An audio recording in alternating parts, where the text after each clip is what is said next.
Praise the lord. ఈరోజు దేవుని వాగ్దానము ఎఫెసీయులకు రాసిన పత్రిక 5వ అధ్యాయం 19వ వచనం.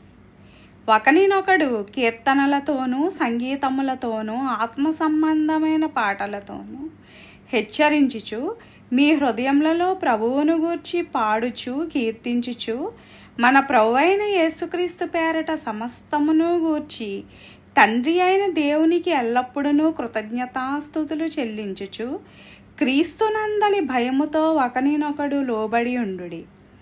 మనం ఎల్లప్పుడూ కూడా ఆత్మపూర్ణులమై ఉండాలి.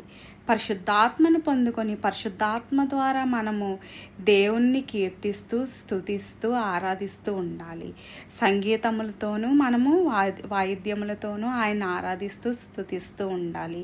ప్రభువైన యేసుక్రీస్తుని బట్టి మనము తండ్రి అయిన దేవునికి ఎల్లప్పుడూ కూడా కృతజ్ఞతాస్తుతులు చెల్లిస్తూ ఉండాలి.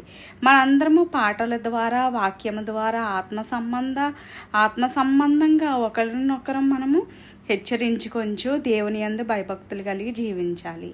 మనం ఎల్లప్పుడూ కూడా ఆత్మ సంబంధమైన జీవితం జీవించడానికి మన పరలోకపు తండ్రి మనకి ఎల్లప్పుడూ కూడా తోడై ఉండి సహాయం చేయనుగాక. ఆమేన్. హల్లెలూయా.